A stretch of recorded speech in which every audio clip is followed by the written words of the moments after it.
Friday, 22nd of April 2016, live from ITV Studios in London. This is Good Morning Britain.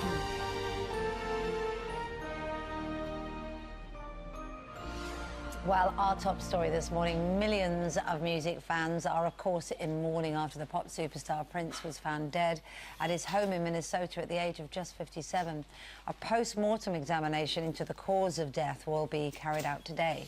Among the tributes, President Obama said the world had lost a creative icon. So Mick Jagger called him a revolutionary artist with limitless talent. Ross King is outside Prince's home at Paisley Park in Minneapolis.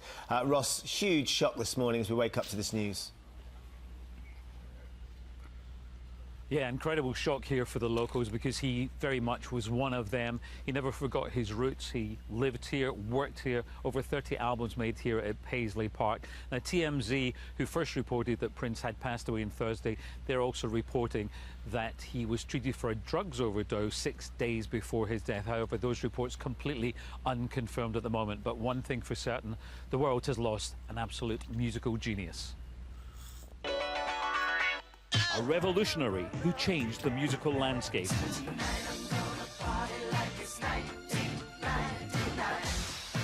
Prince is dead, aged 57. His fans around the globe distraught, but also grateful. I'm so thankful that he shared his gift with us. I just feel so lucky to have witnessed the genius. I just can't believe it. I just can't believe he's gone.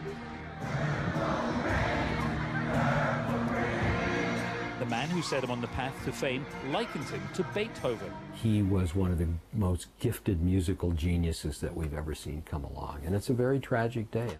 Prince Rogers Nelson was found collapsed in a lift at his home in Minnesota.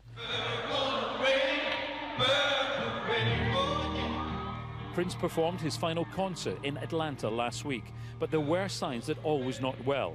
His private jet forced to make an emergency landing last Friday when he was taken ill. 24 hours later, and he was well enough to surprise fans at a dance party, telling them, "Wait a few days before you waste any prayers." This was thought to be his last public appearance.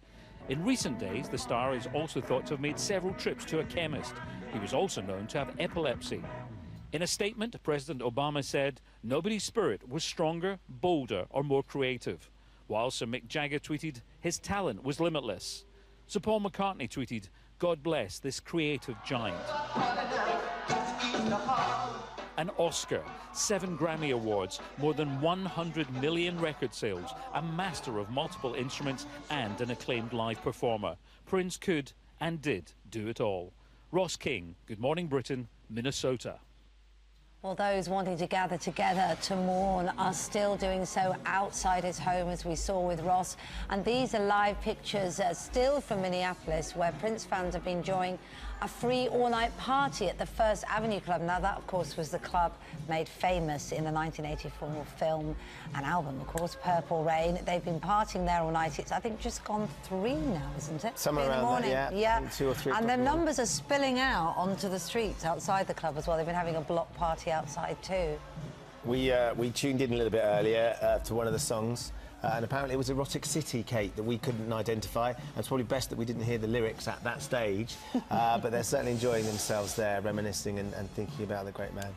And there have been impromptu vigils and street parties that have broken out all across the cities of America, Los Angeles, San Francisco and New York.